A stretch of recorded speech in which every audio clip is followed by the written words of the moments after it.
Got it.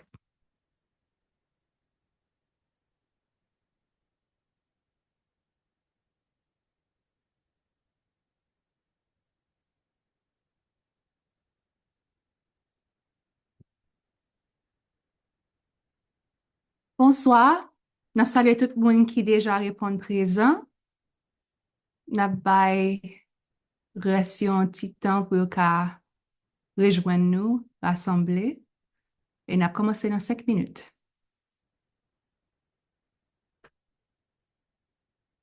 Good evening, everyone. We'll give people about 5 minutes to join in. Just time to get on Zoom. We'll start in about 5 minutes. Thank you.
For those of you joining us now, we'll be starting 1 minute. We're just giving everybody a little bit of time to gather.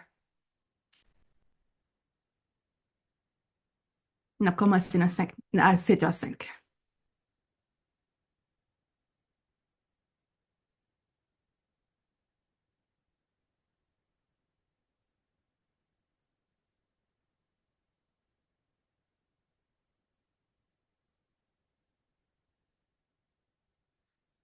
Okay. Before we start, we'd like you to know that this tonight's program is being held both in English and in Creole. And if you're watching on Facebook Live or on Shokarela, please join us on Zoom. The link should be pinned at on the comment section on Facebook or on Shokarela. Join us on Zoom because we're having a live interpretation courtesy of Respond Crisis Translation. Avant nous commencer, n'a dit que le programme à la fois en anglais et en créole à travers Respond Crisis Translation. Si vous regardez nous sur Chocarella ou sur Facebook Live, s'il te plaît, viens joindre nous sur Zoom, côté web ka joindre traduction en anglais et en créole. Lien à se poser en bas, en section commentaires yo, sur Facebook. Merci. Et traduction à fait, bon, interprétation à fait avec Christelle et Debbie. And the live interpretation will be done by Christelle and Debbie. Thank you so much for being here. Can you introduce yourselves, Christelle and Debbie, please? And walk us through on how it works. Greetings, everyone. This is Christelle. Such a pleasure and honor to be here with you today. I'm going to give the instructions to access the Zoom interpretation in English, and my colleague Debbie will be giving the same instructions afterwards in Creole, in Haitian Creole. So today we will be using the Zoom interpretation function, which has already been activated, which will be activated in a bit. Sorry about that. If you are using a computer, you will see a globe icon at the bottom of your screen. If you're on a tablet or phone, click on More or the three dots, and you will see a menu that includes an option called Language Interpretation. To listen to the interpreting, click the globe icon or Language Interpretation, then choose your language channel. If you are using a phone or tablet, click Done. If you can hear the interpreter on your channel, please ask for help in the chat or raise your hand. Help us promote language justice. Speak slowly and clearly, especially if you are reading. Mute your mic when you aren't speaking. If you do not understand all languages spoken in this space, please join the English channel. If you join a language channel, only speak the language of that channel. Debbie? Christelle, bonsoir tout le monde. Non, moi c'est Debbie. Moi pas de instruction pour Zoom en créole haïtien. Jodi, nous allons utiliser fonction interprétation Zoom là, que vous pouvez l'activer dans quelques petites secondes et soit pour utiliser ordinateur ou après une icône globe dans la partie en bas écran à droite. Si vous sont tablette ou son téléphone, vous cliquez sur plus ou soit trois petits points qui en bas écran à droite. Et pour avoir un menu qui est là-dedans une option qui est l'interprétation. Pour côté interprétation, tant pis, cliquez sur l'icône globe là ou soit sur interprétation. Après ça, choisis canal langue. Si vous utilisez un téléphone ou son tablette, cliquez sur fini. Si vous pas capable d'interpréter là sur canal 1, tant pis, mandez aide dans le chat là ou soit lever main. Et aidez, s'il vous plaît, aidez-nous à encourager justice linguistique. Qu'est-ce que ça veut dire? Ça veut dire parler doucement et puis parler clair, surtout l'eau appli. Fermez microphone ou l'eau va parler. Si vous pas comprendre toute langue y a parlé dans l'espace, tant pis, choisis canal anglais. Si vous rentrez dans un canal langue, nous demandons tant pis souple pour respecter canal langue ça et puis pour parler langue ça seulement. Merci un pile et puis bonne participation. Merci Debbie, merci Christelle.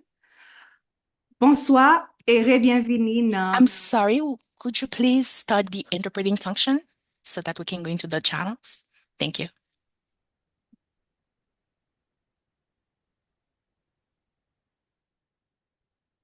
Perfect. OK. Bonsoir et bienvenue. Une autre fois encore dans Rebrasser, une série qui t'a parlé sous affaires qui concernent Haïti et Haïtiens que Haiti Coalition, pardon, Haiti Response Coalition pote pour nous. Non, moi c'est Naomi Labati et c'est un plaisir pour moi là avec vous à soir. Haiti Response Coalition a dit nous un gros merci pour présence nous à soir. Et objectif série qui t'a parlé ça, c'est pour nous parler de affaires qui concernent et qui conséquents pour Haïti. C'est une série de monde qui vraiment qui travaille pour Haïti et sujet qui concerne Haïti et Haïtiens tout partout, que ce soit en dans pays et qui a discuté des défis que pays a subi à travers moment ça et avec petite théorie autour. Nous avons connaître que série ça a déroulé chaque mercredi jusqu'à février 2025.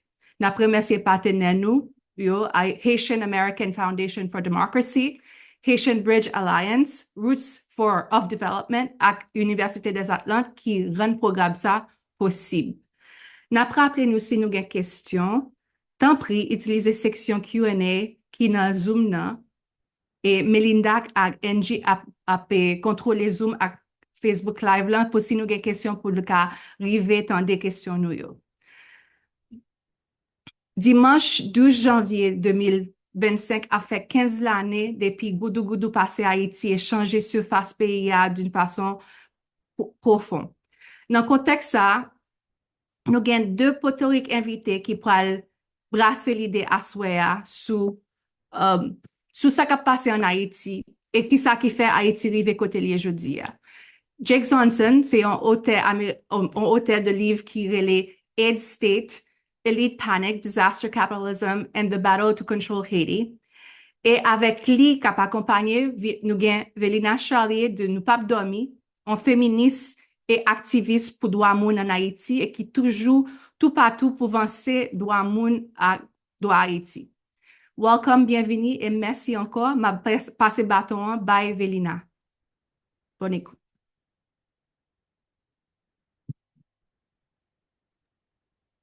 Bonsoir tout le monde, et nom c'est Velina, et moi ap vive Haïti, moi grandi Haïti, moi remè Haïti, m toujours fait choix rester Haïti malgré genre situation capable difficile.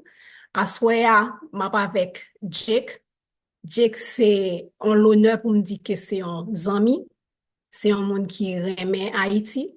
C'est un monde qui travaille sur Haïti, qui voyage, qui observe, qui tendait, qui comprend. Et à partir de compréhension parle, il écrit un livre sur ça qu'il observe, qui a passé en dans pays, qui sont livres qui dit en pile vérité, qui c'est un livre qui permet de pousser réflexion sur qui j'en nous fait atterrir dans la situation nous y est dans le pays, parce que c'est pas un hasard. Sans ne pas parler trop, m'a accueilli Jake, m'a dit tout le monde qui déjà branché et tout le monde qui vient rejoindre nous. Merci d'être que nous là. Activité ça yo possible non seulement parce que gen monde qui prend initiative organiser yo, mais aussi tout possible parce que nous-mêmes nous venons participer, nous venons tendre, nous venons poser questions, nous venons brasser l'idée ensemble. Donc merci que nous prenons temps nous mercredi soir ça pour nous capables rejoindre nous dans l'activité. Bonsoir, Jake.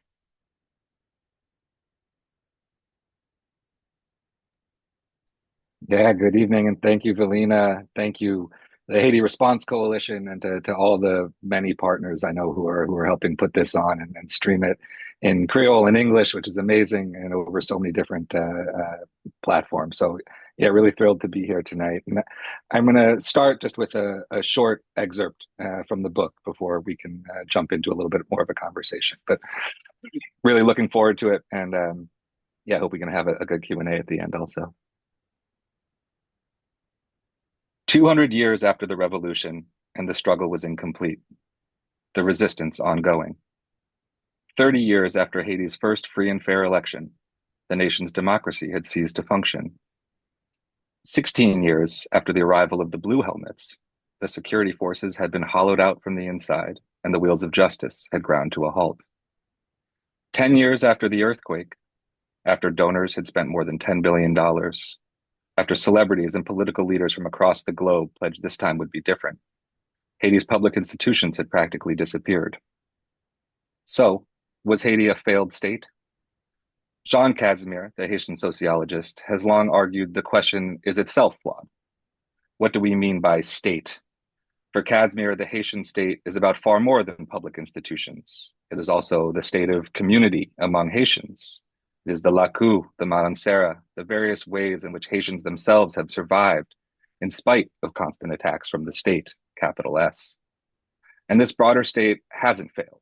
Rather, it has endured and continued to stand as a beacon for freedom, despite the unceasing efforts to control it by the aid state and the elite. I think the question, at least when asked about Haiti, is flawed for another reason. Even if we talk only about the state as public institutions, had Haiti failed? No doubt, a select few Haitians had played leading roles. But the state created over the previous 30 years reflected the intervention and interference of foreign actors in the local elite more so than it did the Haitian people. Haiti wasn't a failed state, it was an aid state.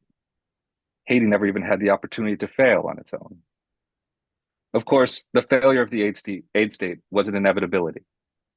No Haitian state that excluded the majority of the population was going to last forever, as the revolution had shown the world. But by the 10-year quake anniversary, the aid state had failed even on the terms of its managers. There had never been stability for the masses, but now there wasn't even stability for the elite. Far from stopping migration, more Haitians had left Haiti in the decade after the earthquake than during any 10-year period in modern history. Haiti had even plausibly cost Democrats a presidential election. Like the US occupation, the dictatorship, and these earlier incarnations of the Haitian state, the aid state was failing. But was this even an inherently bad thing? For Haitians to build their own state, their own sovereign democracy, the collapse of the aid state is a necessity. And while insecurity and violence were reaching new heights throughout the country, so too was the grassroots organizing. In rural communities, some still recovering from Hurricane Matthew years earlier, in the popular neighborhoods of the capital, many once again red zones, in universities, high schools, and even middle schools. At the 10-year anniversary, few saw beyond the failure to see the bigger picture. In failure, there was hope. And across the country, citizens were taking action to build something new. If I had learned one thing over the decade I've been coming to Haiti, it was that a state imposed on the population was never going to work. The resistance was winning, just as it had in 1804. None of that meant change would be easy or would happen overnight.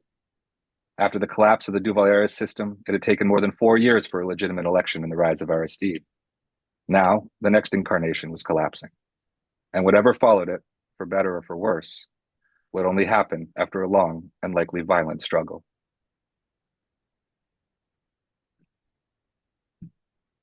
And so, I wrote that. That's sort of the end of the book. And for those that don't know, the book came out almost exactly a year ago. But I had to finish writing it well before it actually came out into the world. And so that was written probably like late 2022. Right after Ariel Henry had first requested foreign intervention. And obviously, we could see at the time where things were going, but it's obviously gotten significantly worse in the years since then. But I thought that would be a good place to sort of start this conversation and sort of introduce the topics that I discussed in the book. And yeah, looking forward to taking it from here, Velina. Yeah. Merci, Jake.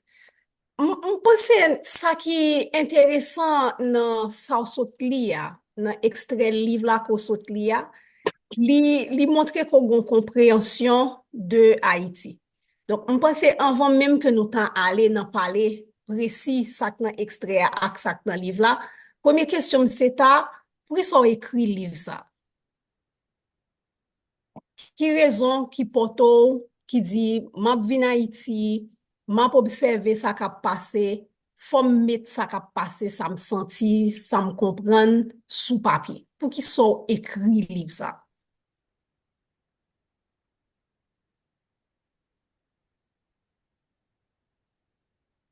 Yeah, thanks, Velina. I mean, it's a fair question. I mean, I live in Washington, and to be perfectly honest, right? I mean, at the time of the earthquake in 2010, I had never been to Haiti, right? I didn't know much about Haiti.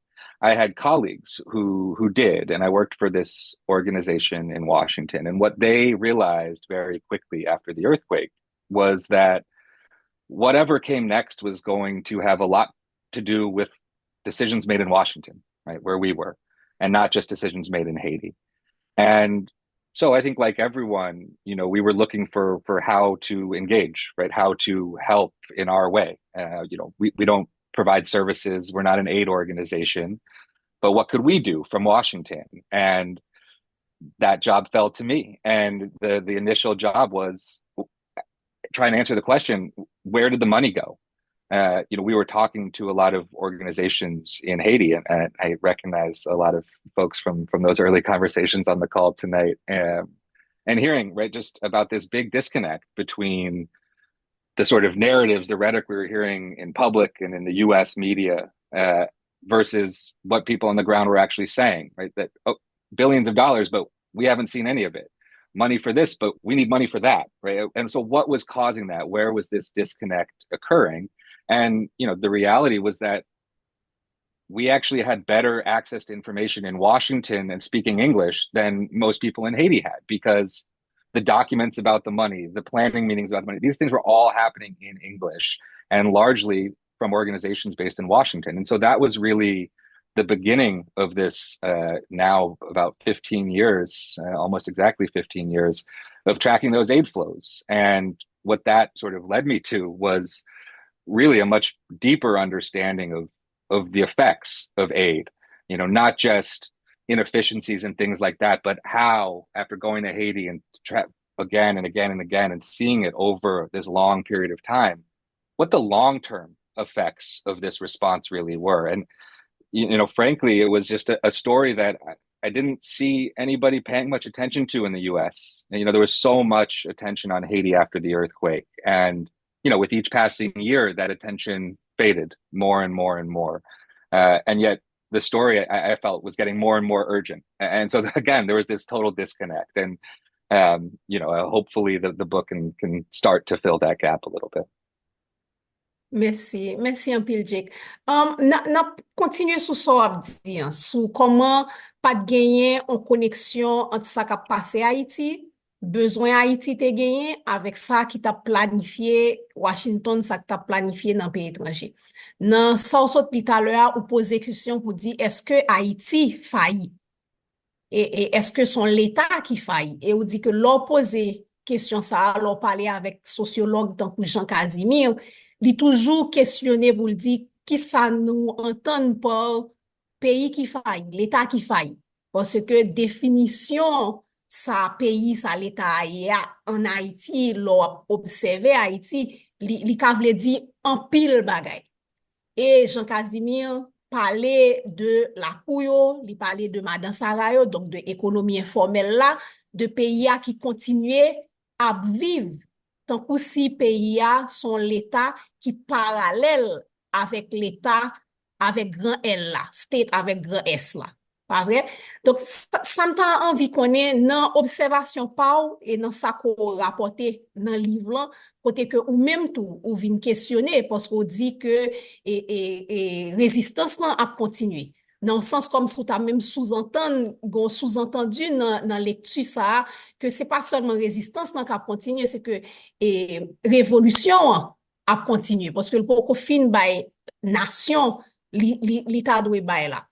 L'on regarde Haïti ça qu'on observe, comparé à Haïti nous t'a dit que yo défini li failli ou dit Haïti pas jamais vraiment te gagné une opportunité pour faillir pour compte. Si nous pousse ces réflexions là, qui ça qui a amené à faire une affirmation comme ça que Haïti pas jamais gagné opportunité pour faillir pour compte.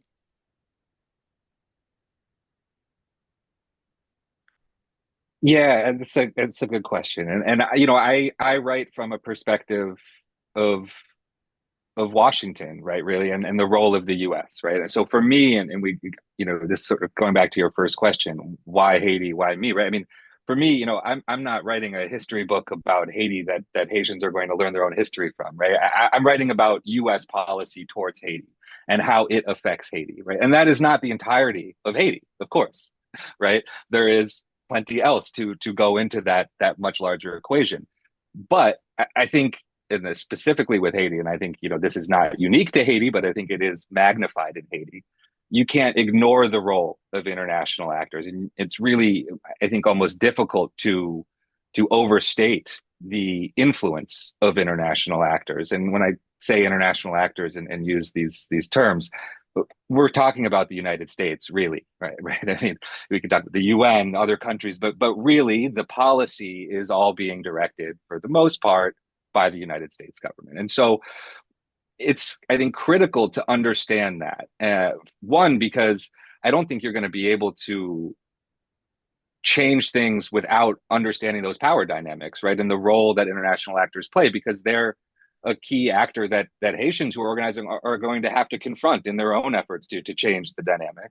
But also because I think it also restates the role of international actors here and the I should say, the responsibility of international actors to change their own behavior, right? Because I think for so often when talking about Haiti and when Haiti is discussed in DC and whatever, Paris, Ottawa, wherever, it's always, oh, well, Haiti's this, Haiti's that. It's not our fault, it's Haiti's fault, right? And that has an impact. It has an effect. It's whitewashing and sort of, erasing the role that international actors have played in perpetuating that, in creating the conditions we see today.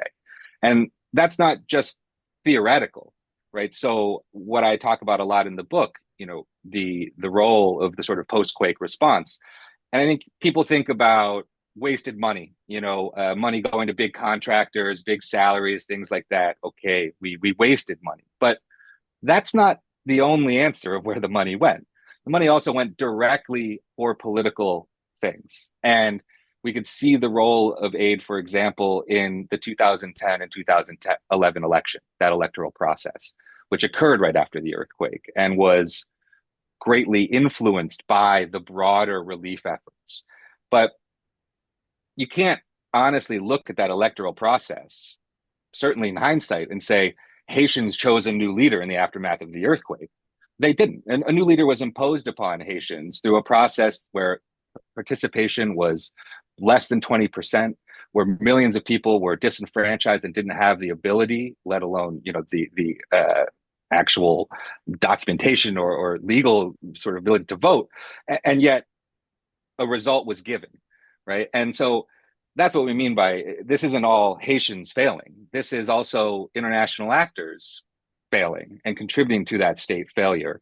And if we ignore that and put all of the blame and put all of the focus on the role of Haitians in that and ignore the role of these international actors, then, it's exceedingly likely that these patterns will continue. C'est intéressant qu'on conclue comme ça, parce que ça mène dans le prochain questionnement. C'est que malgré un livre comme ça qui écrit, il y a l'autre document qui publié, qui clairement montrait interférence communauté internationale, là, particulièrement États-Unis, Washington, gagné dans politique en Haïti, et conséquences désastreuses, mauvais effets que interférence a eu gagné dans politique là. Nous quand même gardé, bon, nous dans début l'année 2025, mais toute l'année 2024 et année avant yo, politique ça pas changé. Politique que Washington gagnait que li appliqué sous Haïtien pas changé. Et j'en so dit dans extrait à l'heure où t'es fini sous une phrase côté où dit que changement a venu mais changement probablement a grand pile violence qui à travers changement. Ça qui t'a mené nous à poser question sous dans lecture pour nous so observer dans pays a, dans so écrit dans livre là dans chapitre 19 vous parler de bandit légal qui rapport qui gagne entre état qui a aidé ça aid state avec violence que nous vivons en Haïti et économie violence et tout trafic illégal qui est capable seulement fait dans situation violence côté nous y aujourd'hui. Yeah, there's a lot there, Velina. I mean, I think, to start, right, I think you're right. We don't see the change in policy. And I think, this is part of what I write about in the book is that the acknowledgement that this has failed, right, that US policy is failing, has failed. We've sort of we've gotten over that hurdle, right? Like people accept that now. Okay, yes, it didn't work. It's not working. We messed, but how do you actually change that? And, I think what that really shows you is how resistant to change these systems have become, right? That this is less about one person implementing their policy or their choices, right? These are the systems that we as in the United States, we as the international community have built over time, and they are resistant to change. And so, as an example, I talk about local procurement, right? I mean, this idea that more aid money needs to be going to local organizations and not just to the same 5 big contractors in Washington every time. Well, I didn't come up with that, right? I mean, I didn't, that's not some revolutionary idea. I mean, everyone in Washington agrees with this, I mean, except those people who are getting the money right now and who are benefiting from it. And in the current system, they have tremendous power. So when USAID tried to direct more money to local organizations and take money away from these big contractors, well, the big contractors grouped together, hired a very influential lobbyist with close connections to the administration at the time, and the Obama administration, and lobbied directly against those reforms. So you had USAID giving money to companies who then lobbied against the common sense reforms that everyone agreed to. And the companies won, right? So even though we all recognize it, they still won. These are the kind of things that we're dealing with to actually see that change manifest on the ground. And I think, what we see in place of real change is rhetorical change, right? So now the US supports a Haitian-led solution, right? Of course, everyone's favorite term these days, Haitian-led solution.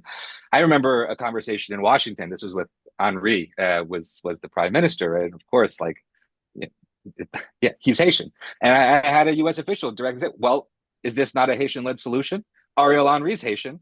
And so you can see that you can frame that, you can use that to whatever end you would like, but that doesn't mean the policies themselves have actually changed, and that's what we've yet to see. And I think, in the second part of your question, you talked about sort of the bandi legal and the sort of criminality, and obviously we're seeing so much of that on display now, with the arms trafficking that has just flooded the country with guns.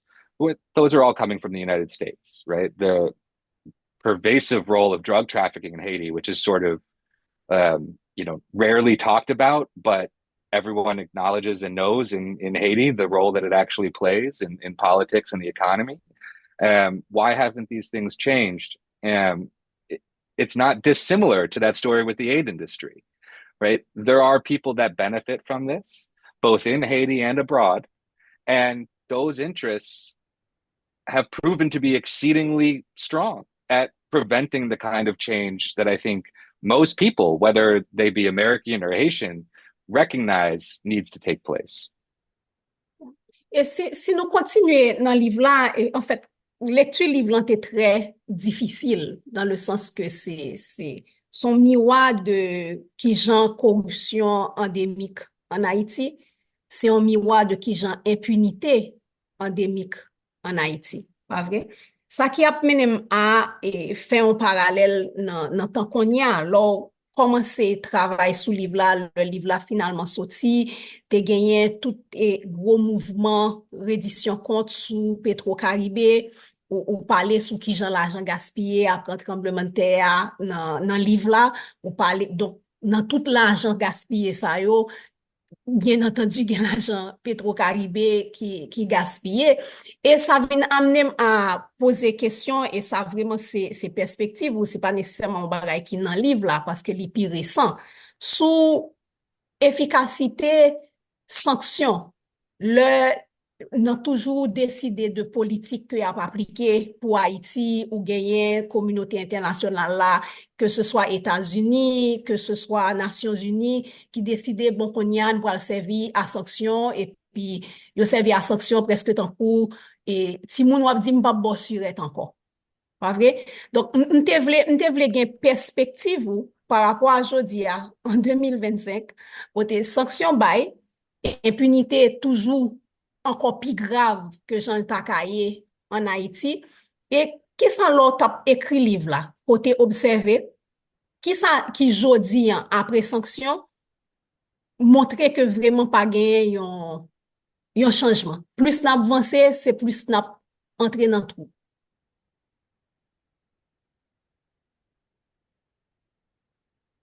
Yeah, no, I think this is a really important question, and I want to say a few words about Petro Caribe first, because I think this fits so well, and I talk about it a little bit in the book, but not in super great detail, and I don't obviously talk much about the sort of protest movement and things like this. That's sort of the very tail end of the period of time the book covers, obviously, and so I mean, I think Petro Caribe and then the focus on Petro Caribe in terms of this push for accountability I think tells us a lot, because PetroCaribe was an alternative aid program, right? Compared to most bilateral aid, multilateral aid, right, which bypasses the government, which bypasses local organizations. PetroCaribe was different, right? Money actually went to the government, and in a lot of ways, that's positive, right? That is exactly what we want to see from other aid flows, right? Is you need to work through the government to strengthen the government. If you keep working around it, you're only going to continue to undermine it, right? And so here was a program that came around with lots of money and with a very different approach. And that was a potentially sort of groundbreaking thing that could really change the narratives around aid and how it's administered to present, an alternative. Um, and obviously that's not the way it turned out, right? I mean, and we know the sort of, squandering of those resources, the wasting of those resources. Um, but, there is a reason why I think Haitians focused on PetroCaribe, because it was their government that actually had the money, right? So if, whatever, another aid agency comes in and gives out money and it's going to the Red Cross and World Vision and, a bunch of NGOs and foreign entities that are not Haitian, it's really hard for Haitians to actually try and hold those entities accountable. I mean, who do you go to? It's not your government. You don't vote for them in elections. They're not accountable to you. They're accountable to other actors and external actors. And that's a big part of the problem there. And so I think, it's also maybe you can see sort of one of the benefits of actually working through the government is it gives citizens the ability to hold their government accountable for how aid money is used, because it's a lot easier to, at least, I mean, obviously we can talk about the impunity and the sort of inability to actually implement accountability in that context, but to demand accountability of one's own government is much simpler than to demand accountability for an international NGO that is not actually accountable to Haitians at all, right? So that's a really sort of interesting dynamic, I think, with the PetroCaribe stuff, and specifically on the sanctions. I think this is a really interesting question, and it is. I think overall it has not been a terribly effective policy, right? I think in general the United States relies upon sanctions, and just to be clear, right, the Haiti sanctions are individual sanctions. They're not countrywide sectoral sanctions like we see on Venezuela, on Cuba, on Iran, right, on other countries. These are individual sanctions.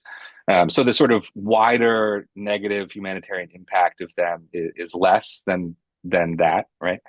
But I think, I don't think that we've seen sanctions have a particularly strong effect in terms of changing behavior. I mean, and it's really hard to know the specifics, right? Did this one individual who we all believed was financing gangs and then get sanctioned and named stop financing gangs? Well, the armed groups still exist and they're still getting guns. So somebody is doing that work, right? Did he not? We don't necessarily know that. But I think there's a bigger issue here, right? And we saw the United States and the State Department stand firmly behind corrupt actors in Haiti for decades, and now want to present themselves as the arbiters of who is good and who is bad in Haiti. And that can be moved, that can be pressured, and that can be targeted to people who, in certain cases, we might agree is a nefarious actor or a bad actor. But empowering the United States to pick winners and losers, to have that control over who they deem acceptable or not, what we've seen in other circumstances is that power gets abused, right? It gets abused by the United States. And so it can be useful at times and for certain purposes, but it can also be weaponized against. And so I think it will be really interesting to see, if a strong independent voice emerges from the current situation to run in an election whenever it might happen, that goes against the U.S. interests, but the U.S. is sanctioning all of these people. Does that person get sanctioned, right? And what's the basis for those sanctions? Because I think, we talk about impunity and this corruption and how it perpetuates itself. The sanctions are not a stand-in, right? They don't actually mean accountability. It's naming and shaming, and there can be some value in that, but it's not holding people accountable for actual actions, right? And so, again, the potential for the United States or other actors to abuse those sanctions to play politics and to use them as a form of political interference, I think is extremely high, even if there can be obviously certain benefits to people. And we've seen, recently, Michel Martelly, Laurent Lamotte, these former leaders, who I wrote a lot about in the book about all of these corrupt acts that they were involved with. And so, yeah, it's not surprising to me to see their names on these sanction lists, but that doesn't change the history. That doesn't change the fact that they were there because of U.S. support. And the U.S. can change today. That's what the U.S. does. You're a U.S. ally until the day you're not, right? That's how it goes for everybody. But should those advocating, on these issues, is that, do we want to further empower the United States in sort of picking these winners or losers? I think is a really important question to be asking today.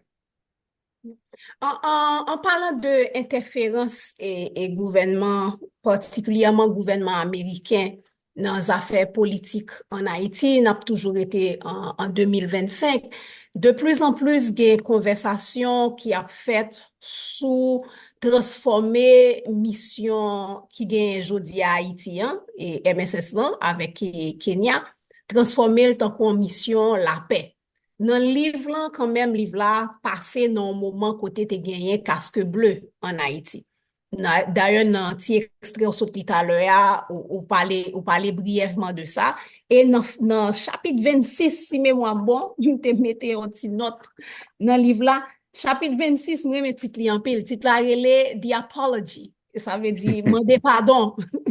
OK, et là-dedans, dans pardon, on pensait ça qui était très intéressant dans sa codie, c'est que en 2013, je dis à nous en 2025, en 2013, le ministère a parlé, il était senti que mission était accomplie parce que processus démocratie a continué parce que il était mis Jovenel Moïse et il était installé comme président. C'est ça dit dans la première page, dans le chapitre 26, qu'on nous parler de demander pardon. Jeudi en 2025, malgré tout ça qui dit dans le livre là, malgré Jean ou expliquer et vraiment m'inviter tout le monde à lire le livre là, parce que lire les États a aidé Aid State pour une raison, parce que c'est toute catastrophe aide humanitaire fait en Haïti que le livre a parlé sous lui. Et jodi, n'a reparlé de tourner avec en mission la paix ONU. Qui vision sous ça? Qui sont pensées sous ça? Yeah, I mean, we're here again, right? I mean, I think, I'm glad you brought up that bit around, MINUSTA and them claiming success, right? That this was the sort of feather in their cap from a decade was the election of Jovenel Moïse. And I think, I was there. I was in Haiti during both the first election that had to get thrown out because of fraud, and then the second election, which was right after a hurricane and nobody voted in. Right? I mean, I was there on the ground. I don't think you could find somebody who actually thought that this was evidence of a success, right? Unless they were part of Jovenel's campaign, they weren't going to tell you that. I remember traveling through the south of the country right after the hurricane. And even on election day, there were people, across the street from a voting booth, right, from a polling center, say, "Hey, are you going to vote?" No, why would I vote? Right? My house just got destroyed. I've got no support to do that. I'm focused on this. I don't even care about what's happening here. And yet for the UN, right, that election was their final success, right? The sort of cap on a 10-year plus experience in Haiti that cost billions of dollars. And that disconnect, right, is what we keep seeing and keep hearing, right, over and over and over again. So, now we are in a situation today where I think, again, people look at Haiti and it says, okay, it's violent, it's chaotic, it's dire, right? We need to do something. What can we do? So what do we reach for? The things we know, which are troops, right? Security. That's the kind of support that we understand. That's the kind of support that we've given in the past. And so we're right back there. And I think, for me, it's, that's not a solution, right? It was never a solution. I think today you can trace much of the current situation to the last security intervention, right? Because, and I think we talk about this concept of stability, right? So MINUSTA was the stabilization mission, but the question that never gets asked is stability for whom, right? Who are we providing stability for, right? Who did MINUSTAH provide stability for? Was it Haitians writ large? Was it the population overall? Or was it the political class, the people who were holding power at the time, a small section of the economic elite who were benefiting from the status quo? That's who they provided stability for. That's who benefited from that. And the reinforcing of that dynamic, perpetuation of this, one of the most unequal societies on the planet, I think explains the violence, right? The chaos that we see today is a sort of natural response to a system that was never going to work, right? That was not working for the Haitian people. And so, doing the same thing again, is not a solution. It's also, to the extent that it can provide some short-term amelioration of security concerns, right? These are band-aids. And it's not to say that can't or wouldn't at all be important, right? I mean, like the ability to just go outside, to have some space to breathe, right, is important and can be useful in its own right. But in terms of addressing the sort of structural issues, the root causes of what we're seeing in Haiti today and what we've seen for a long time, a peacekeeping mission is not going to address that, right? And I think that's quite clear. And so I think, one thing that we've seen throughout history, right, is that Haitian leaders have sort of,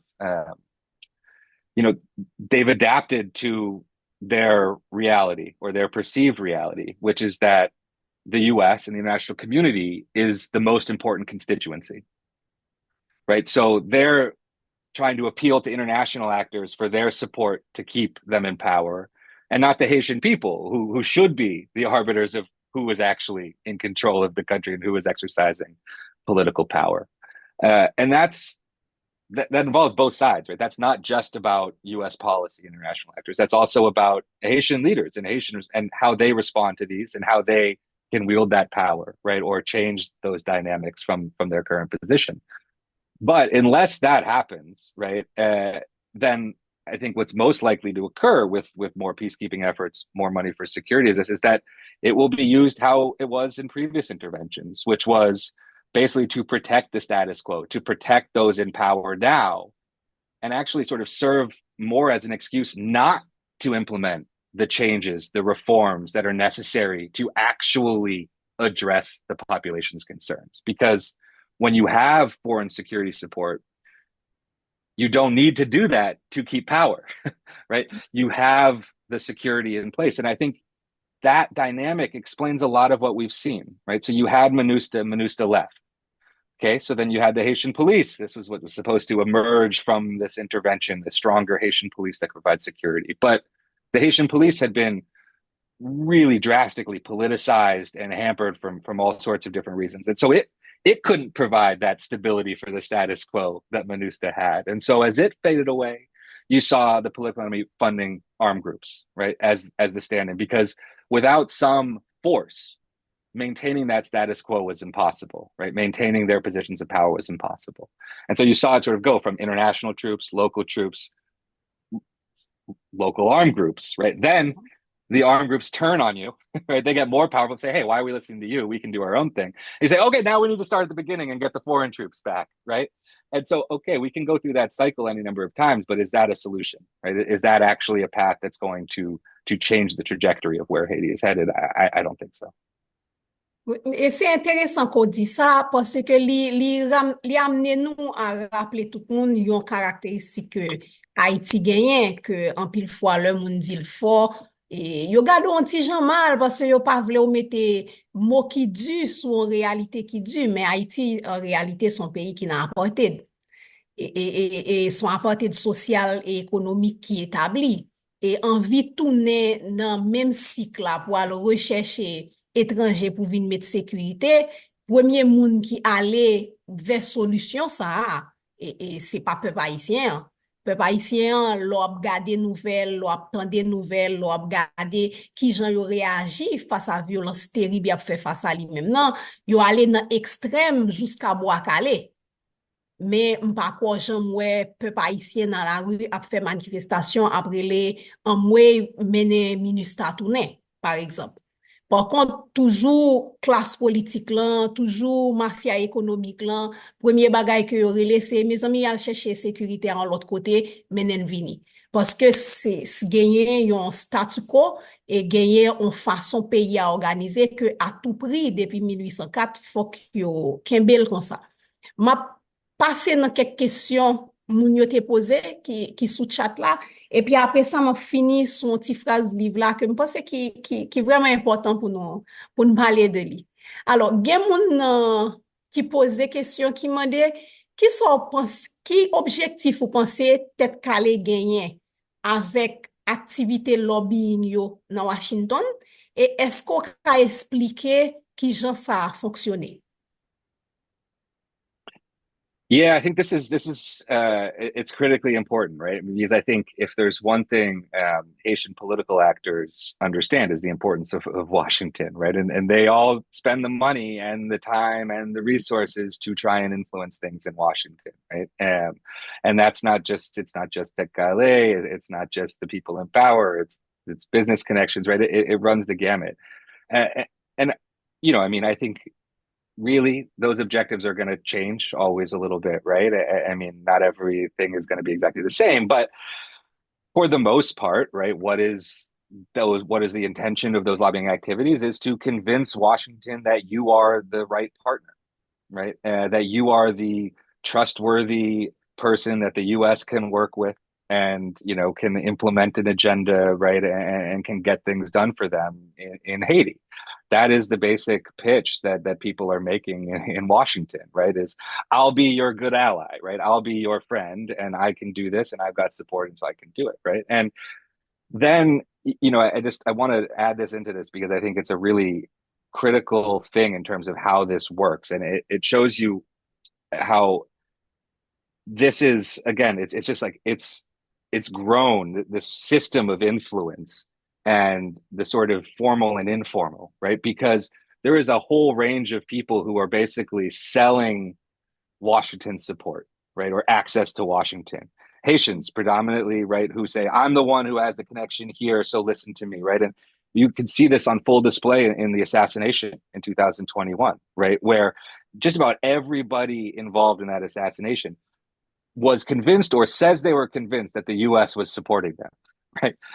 But of course, none of them actually met with anybody from the US government, right? I mean, that's not it. It was just, we got word from this person and that person. That's a whole industry of people sort of selling that. And so there's the formal lobbying, the hire the lobbyists to go around the hill in Washington. But there's this whole sort of shadow lobbying network in Florida and Washington and New York of influence peddling, where people are trying to basically sell access to Washington for Haitians. And that's a really dangerous game that has gotten a lot of people in very, very bad situations. And I think in this current environment right now with Haiti, we're seeing it to a sort of an unprecedented level, where there's a lot of people trying to angle to say this or that. And I think with the change in administration now here in Washington, that is likely to grow. So as much as sort of a word of warning to be wary of anybody telling you that they've got the support of the United States government. Yeah, especially nowadays.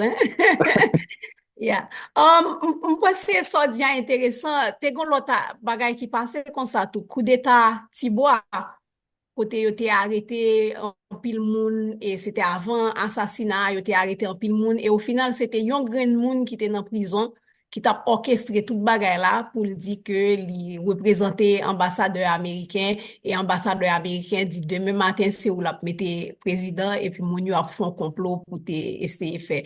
Ça montre influence que États-Unis gagnent, mais ça montre tout comment des fois tout bagay là décidé Washington. Et puis, li vin appliqué Haïti. Li pa bay résultat, nous fait constat ça déjà. Ça qui mène non l'autre question que moun audience lan pose, gen moun qui mande, est-ce que li pa ta pi bon si toute parti honnête ta sorti Haïti et puis yo quitté Haïtien résoudre problème yo pour compte yo?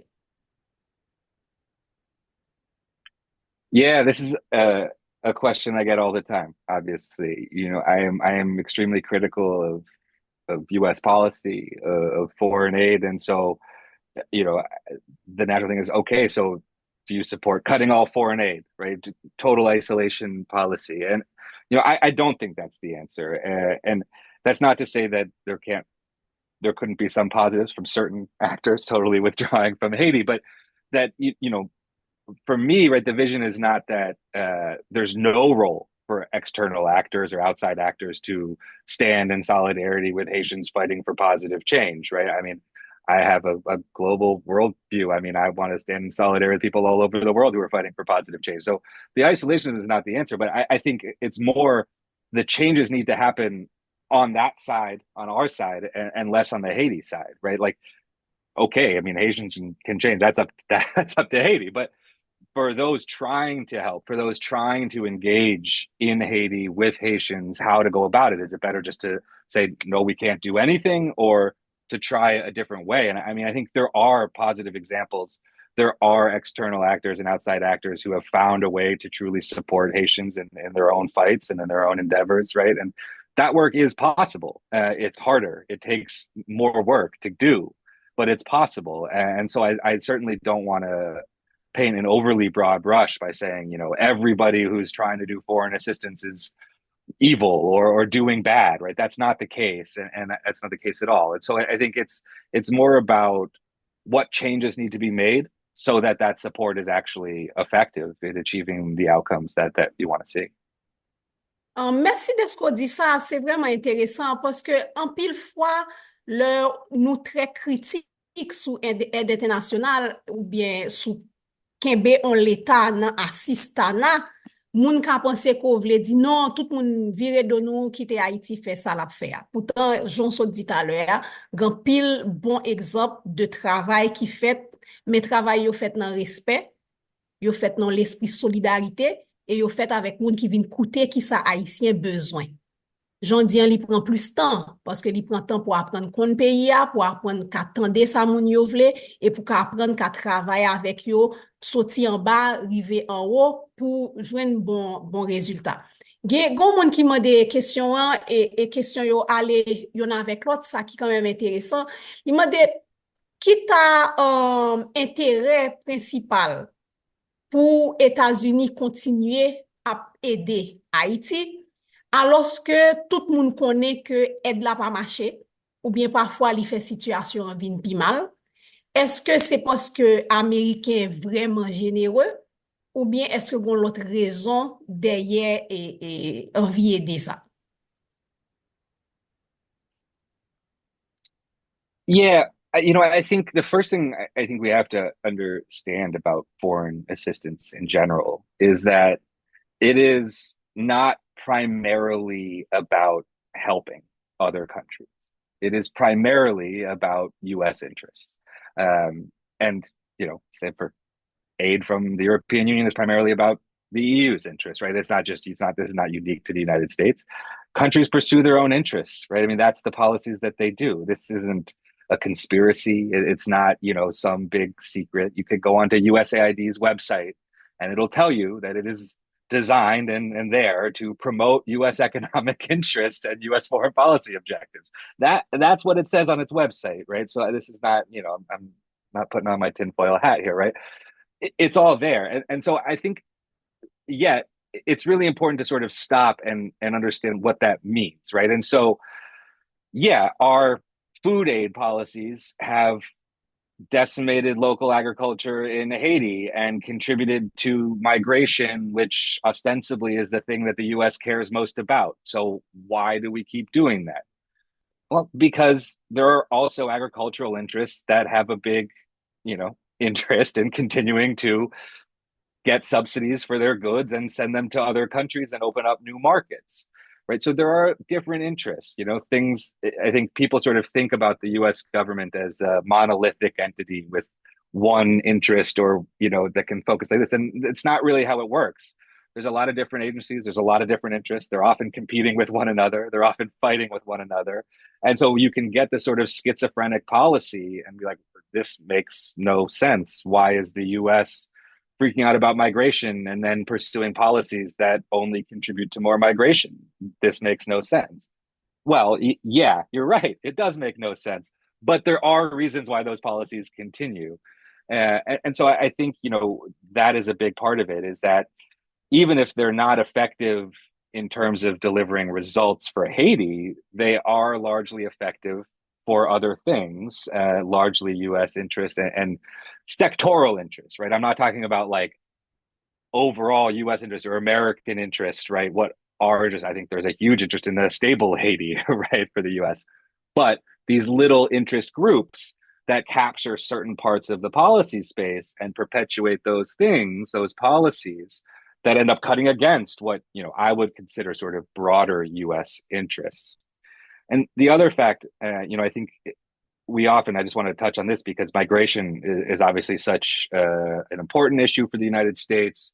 It is generally sort of pointed to as the most important thing, or the thing the US cares most about in Haiti, is stopping migration.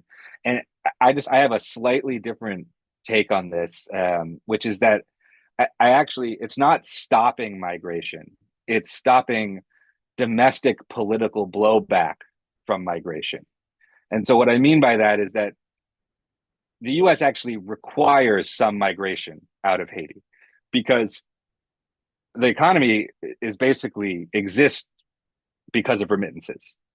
If you actually stopped all migration out of Haiti, pretty soon the economy would collapse and things would be even worse. And that would be against the US policy objectives, right? So you need some migration. This is how the system is able to continue and perpetuate itself, is by letting off some of those people, because it can't take care of the people that are there, let alone 2 million more if those people were not allowed to leave, right? So it's not stopping migration. In fact, migration is a key part of the US's stability strategy for Haiti. But what they don't want is a political effect in the US from that migration. And so that's why you see that escalate around electoral times and around big waves of migration. So we saw that, for example, around Del Rio. We saw that in the early 90s. We saw that in the 80s, right, where these big waves of migration from Haiti became political liabilities here. And that's the thing that the US and US policymakers are trying to avoid. It's not stopping migration. It's stopping the political effects of migration here. And that is an important distinction, I think, to point out. Oui, très, très, très important. On voulait bay deux exemples sous ça, on dit, côté nous parler de, c'est pays qui a intérêt, et là, yo impliqué dans l'autre pays, c'est pour intérêt. Yon nan exemple que me toujours bay, parce que c'est mon la Tibonite, c'est exemple du riz.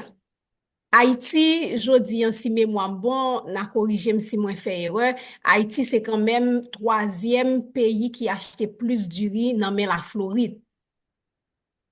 J'ai 44 ans, moi songe le petit moun, c'est du riz qui te produit dans la Tibonite haïtien te kon manger.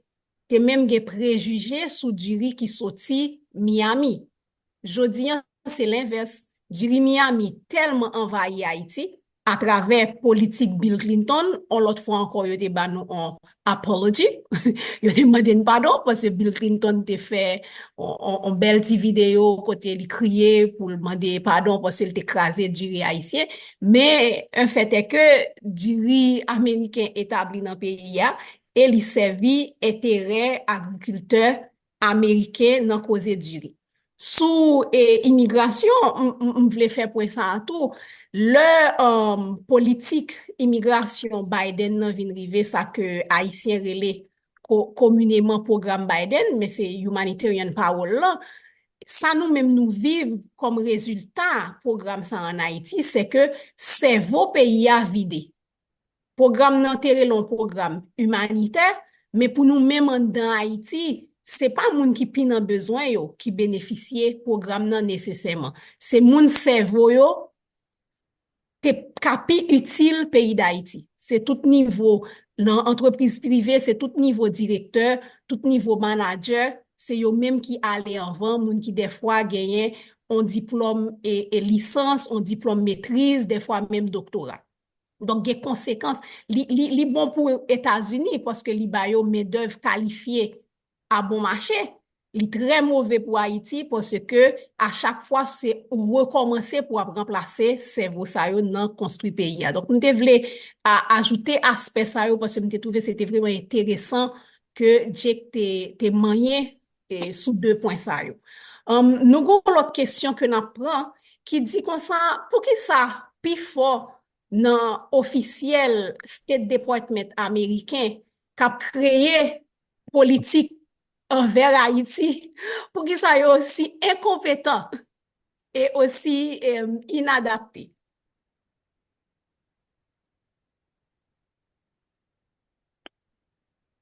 Yeah, that's a good one. James, is that you? I think that was James. Yeah, good question, James. Yeah.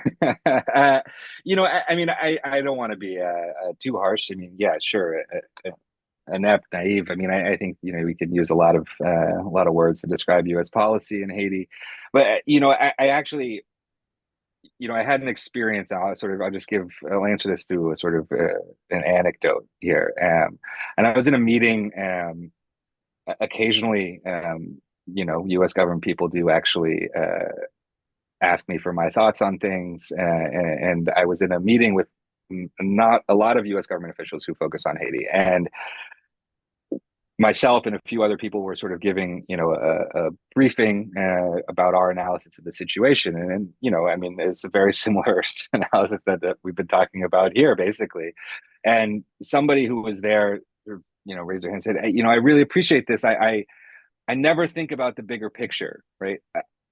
I'm just given a task, and that's what I do. And the task that they had was like, I needed to make sure an armored vehicle was on the tarmac by next week, right? And like in Port-au-Prince, that was the job they had, and that's the only thing they were focused on. And they never sort of stopped to think about all of these other things, right? How that fits into politics, how previous interventions were informing this, right?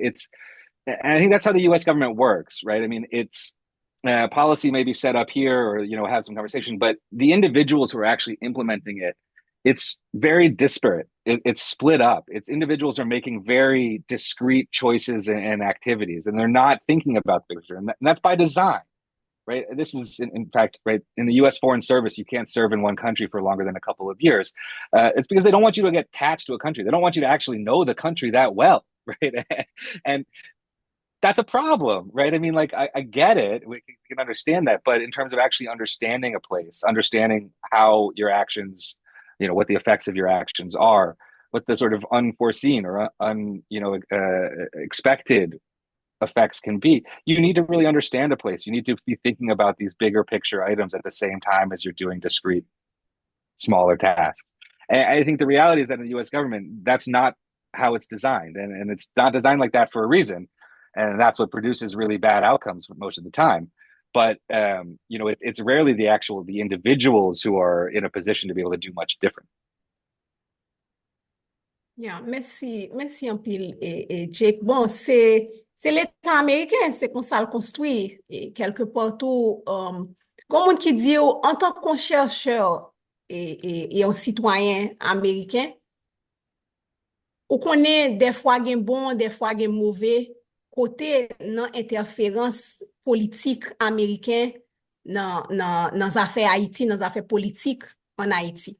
Est-ce qu'on ouais gon futur qui possible côté États-Unis continuer coopérer avec Haïti mais non façon qui bénéficie tous les deux pays sans que pas gagner une influence sous prise de décision et en général sous politique, sous économie et sous valeurs culturelles. Yeah, I mean, of course, yes, right. I think I think I can come across as a pessimistic guy. This is maybe not the most uplifting book to a lot of people, but that's not how I see it, right? I am actually quite optimistic and have a lot of hope for Haiti, for the U.S., for the changes in both of our countries that I think are necessary for those sort of shared values and shared progress. So yeah, I mean, I do think that's possible. I think it's going to take a lot of work to get there on both sides, right? This is not just if only U.S. policy changes, things are all better, or if only things in Haiti change, things are all better, right? This is that trying to explain that everything needs to change, right? All of these different actors are going to need to change for things to move in a different direction. But can that happen? Sure. And I mean, I think one very practical thing that I think would go a long way. Right now, the U.S. has basically total power in the sense that there isn't another entity, country, whatever, that has a different policy towards Haiti than the US.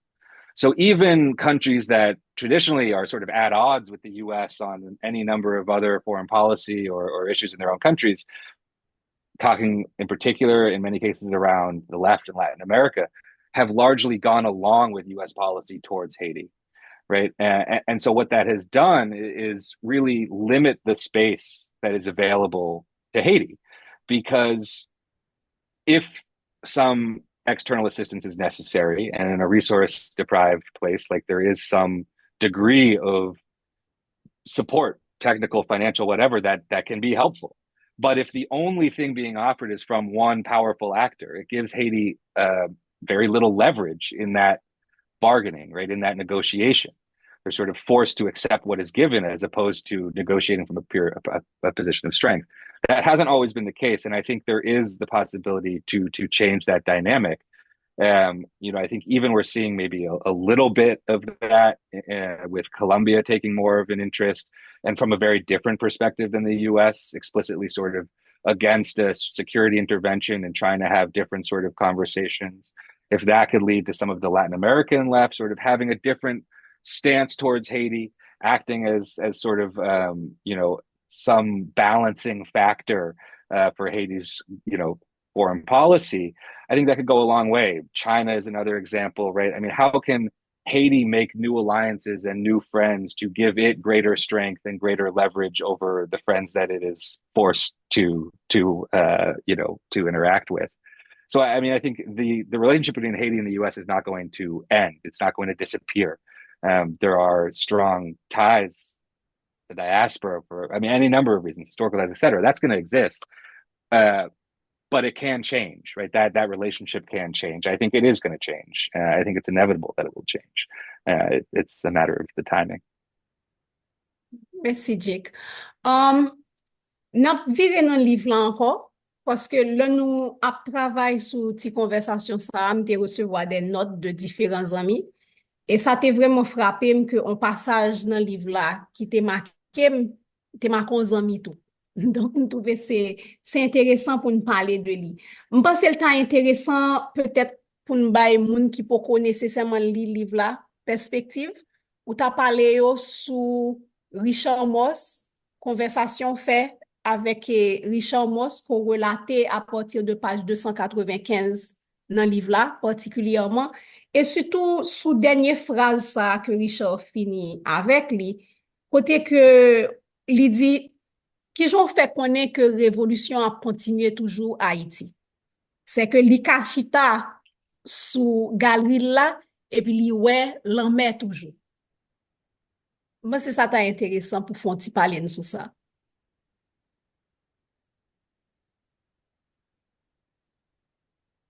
Yeah. That was a great line from Richard. And for those who've been to the Olafson and hung out on that balcony, you can probably imagine the view and see the view.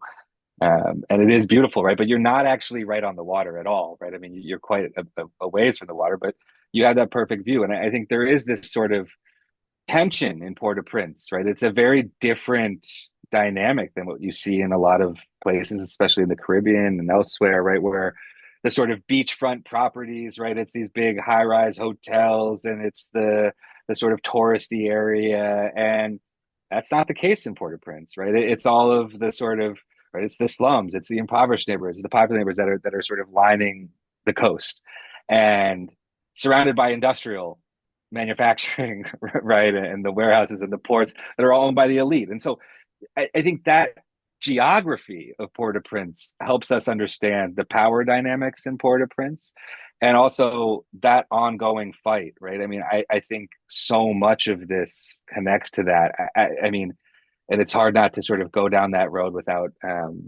sort of stepping or dabbling your toes into the conspiratorial, but like looking at what's happening to downtown Port-au-Prince right now, and with the context of understanding that the elite in Haiti have wanted to empty downtown Port-au-Prince of the civilian population for decades, right? And they're achieving it today, right? And so maybe we need to stop and think about that a little bit, right? Is that part of this? Is that part of the dynamic that we're seeing right now? Who is going to benefit from that, right?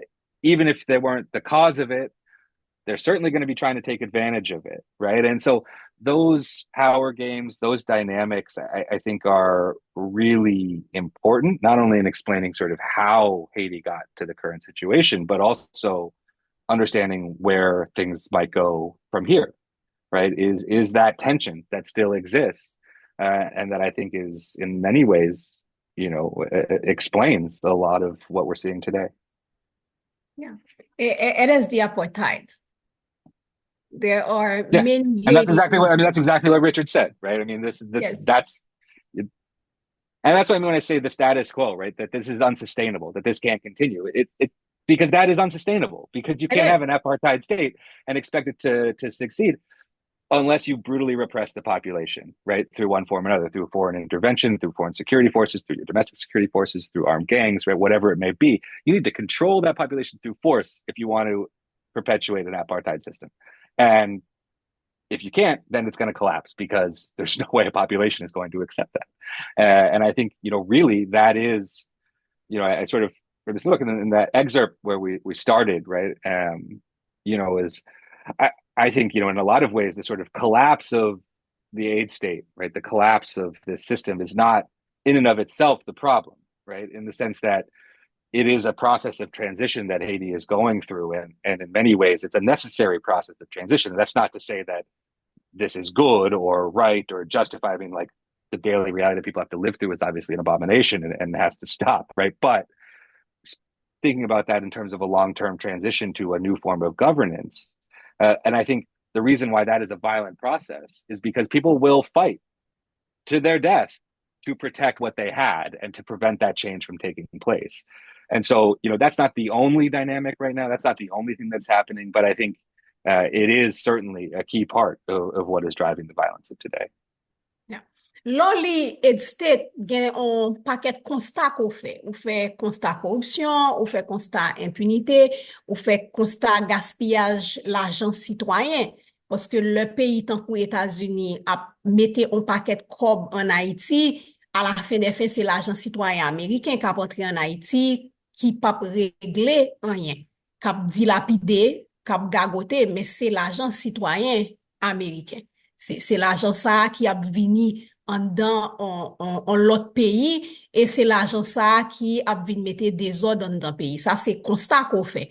Loli aid state. Regardez Haïti, côté lié jodi dans l'année 2025, avec quantité violence qui gagne, et tu as parlé de lui brièvement, le fait que Zamio sorti en Floride, et pour la majorité, ils arrivé à Haïti, il y a perpétué violence, et violence ça li met, c'est-à-dire c'est pas un matin nous lever et puis bandit commence à tirer n'importe où. Puis gon côté que banditis l'en sorti, et jodia ou senti anti-gens que moun yo perdu contrôle violence là. C'est-à-dire qu'on y a ou senti que yo vin victime de propre jouet pa yo. Pendant avant nous finir conversation et que n'aller sous deux dernières questions yo, si tu as parlé avec citoyens américains qui t'a voulu gagner une influence sur un changement politique étranger par rapport à Haïti, qui t'a voulu une influence sur qui côté le ka mette pression, qui ça le ka dit, parce que c'est l'argent qui a financé ça, quel que soit ça qu'a fait en Haïti, qui sont t'a dit? Yeah, I mean, this is obviously something I focus a lot on and think about a lot, right? And it's not easy, because I've just spent an hour and a half talking about how difficult it is to actually change these systems, right? How entrenched the powers that be are, and yet I don't think that those things are impossible to change, right? It just means that we need more people pushing for that change, and so I think there's a really key role for people to play at any level, right? I mean, people calling their member of Congress and just saying, I care about Haiti, has an impact, right? Because so much of this just happens in the shadows, right? Is the reality. It is difficult to get people in this town in Washington to think about Haiti, to care about Haiti. There's other things going on. There's other interests, whatever. And so, it really goes a long way just to be able to show that people care about this, and that takes standing up and saying I care, right? And so even if you don't have something super specific to advocate for, to push for, it's saying, hey, pay attention to this. Hey, just do something. Hey, think about this. Look at this, right? Read this article. And just sort of getting that out there into the world, I think plays a really positive role. And the other thing that I just want to say is, right, this is not, and we talk about foreign aid and the problems of foreign aid. This is not unique to Haiti, and that's maybe the best evidence that we have that this is not a Haiti problem, right? It's not that Haiti is uniquely corrupt or uniquely underdeveloped or uniquely poor. That's not why aid doesn't work in Haiti, because this happens everywhere, even in places that are richer than Haiti, that are more developed than Haiti, that are whatever, right? So it's not about Haiti, it's about the policies, and those things can be changed. And so again, I think it's not just about, but people can push on that too, right? These are things that U.S. policymakers and members of Congress can actually change. And if they hear from enough people that it's something people care about and they want those things to change, then they'll respond to it. I think we sort of underestimate how important constituent pressure is in this country, right? We think of politics as sort of really divorced in this insider game in Washington, and that's true to a large degree, but it doesn't take that many phone calls to a member of Congress's office for that member of Congress to do something, okay? And you can have a really big impact with small numbers if you're committed to doing it and pushing it all in one direction. And so I think there's a huge role for advocacy to play in changing these policies, both with regard to Haiti specifically, but also in general on foreign aid and foreign assistance and how these things actually work.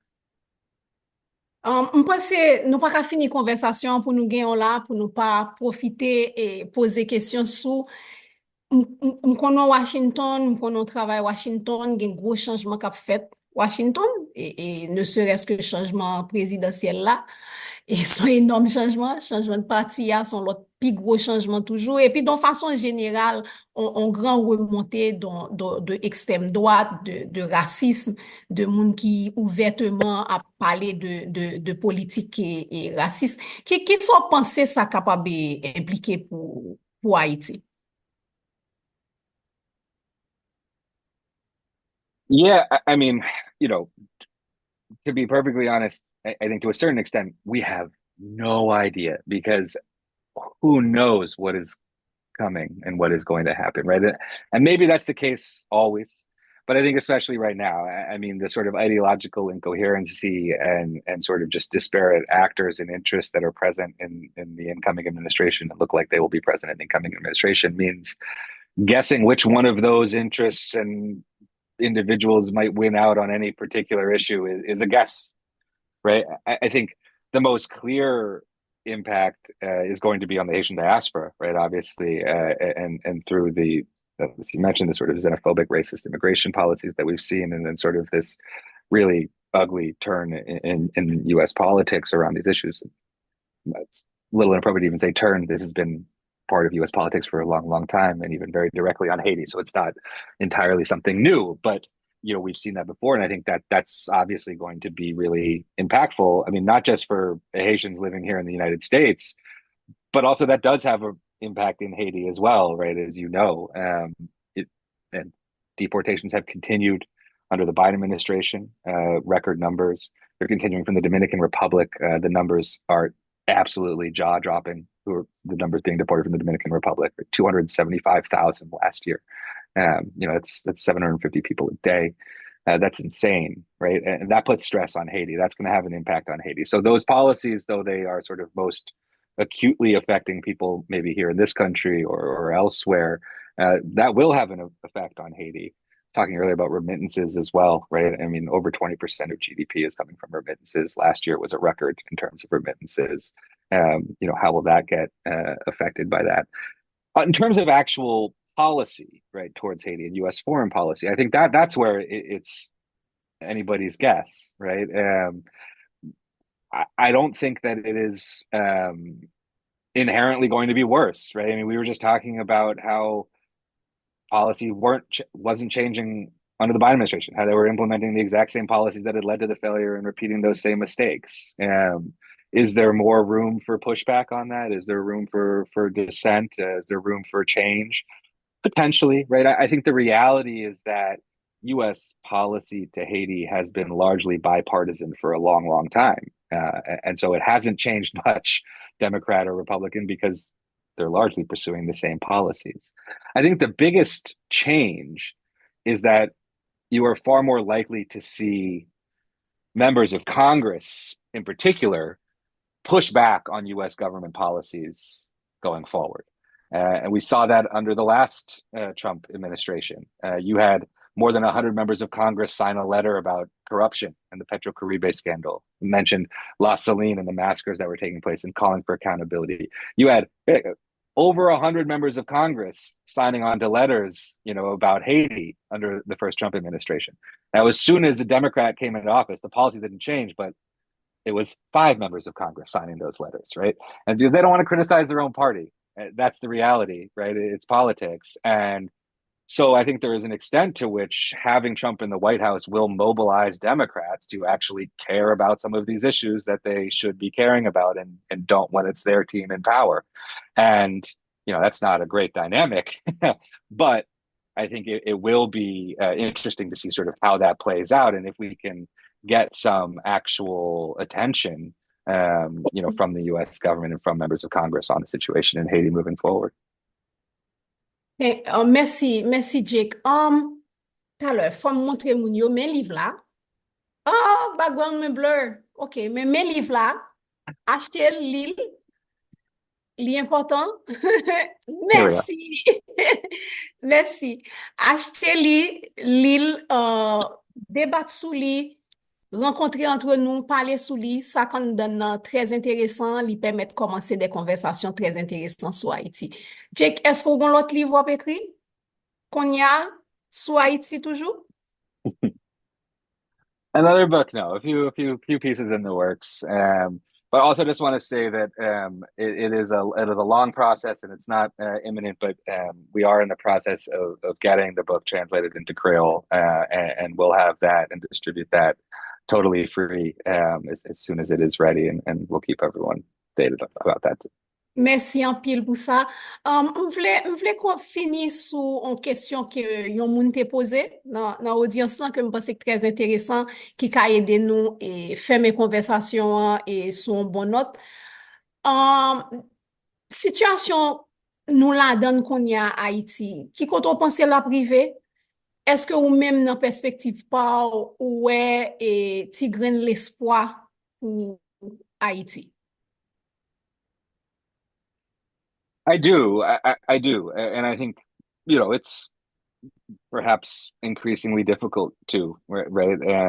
And, I'm talking to people all the time, every day in Haiti, and I know how hopeless the situation can feel. And I think in the present, right? And I don't want to say I have hope and to downplay that reality that people are facing, right? But I do have hope because I think, because of the conversation we've just had, right? And all of these dynamics, I think change is inevitable.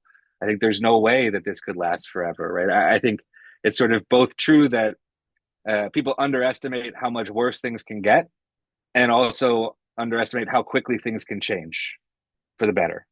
And so, I think it's not to say that tomorrow everything will be better, right? I think that it's unrealistic, right? That this is going to be a process, and it's an increasingly ugly and deadly process that is, devastating in so many ways. And yet, I do see that hope, right? I mean, I see it with the people who I'm talking to who are organizing to try and do something else, right? The people who are just able to survive in the midst of this is exactly that sort of different state, right? That hasn't failed, that still exists. The community's caring for each other, right?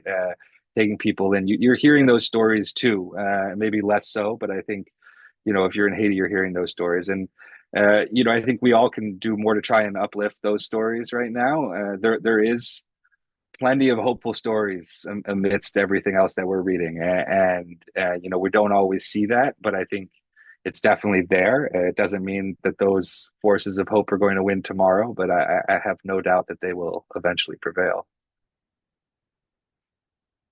Alright, Jake. Peut-être dernière question toujours me poser, surtout l'on parler sous travail on moun fait. Ou écrit livre là, ou parler en pile sous livre là, ou participer dans pile entrevue et sous livre là. Est-ce toujours une question qu'on dit tête ou, mais pour ça, pas poser une question ça. Quand t'as envie, yo poser ou que nous pas te poser ou, et que peut-être vous voulez parler sous ça? Oh, I don't know. I think you've asked me all the questions I want to be asked. You're spot on moderating. This has been a treat. But I mean, I think it's this is this is not a unique story, right? I mean, I just want to stress this, right? It's like I went to Haiti and I listened to a bunch of people tell me this story, and then I wrote this story, right? But it is their story. It's the analysis that I got from people in Haiti, right? That I'm sharing to a U.S. audience. This is not some earth-shattering analysis that I came up with, right? I mean, this is what Haitians have been saying for centuries, and I just am trying to explain it to a U.S. audience, right? That doesn't know necessarily that history. But this all exists. It's all out there. This isn't some big conspiracy. This is all sort of in plain sight if people just want to actually read the fine print. And so we're trying to draw some light onto that, and hopefully we're doing it. Merci. Merci en pile, Jake. C'est un gros plaisir pour moi. Et nous avons rendez-vous semaine prochaine. Tout le monde va venir participer encore, mercredi 15 janvier, sous expérience qui doit servir une leçon, réponse urgence et puis impact qui était après tremblement de terre 2010 là. Donc, information yo sous chat là, lien pour inscrire sous chat là, lien pour acheter livre James là, sous chat là. M'vle di Naomi merci, m'vle di Melinda merci, Angie merci. Puis gros merci c'est pour ou même Jake avec pour tout le monde qui t'a écouté nous. Yo. Merci. Merci à vous-même, Velina. Merci pour belle modération ça a faire. Et belle conversation qui est très importante. Jeudi, hein, nous avons rendez-vous chaque semaine, chaque mercredi, même l'heure, pour prochaine discussion, révélation qui pourra parler de toujours continuer à commémorer et tremblement de terre là. So, pour semaine prochaine, nous avons Beyond Lessons Learned, Emergency Response and Lasting Impacts. Expérience doit servir une leçon, réponse urgence et puis impact qui était en après. Merci à Response Crisis Translation, Christelle et Debbie. Merci pour l'interprétation nous pendant suivre et discussion. Hein? N'a rappelé encore que visiter HaitiResponse.org pour capable rester au courant de sujets qui parlent débattre dans l'autre édition qui va venir. Merci tout le monde et merci pour tout le monde qui était participé, posé questions, qui stimule les conversations encore plus. À la prochaine. Bonsoir. Merci encore tout le monde.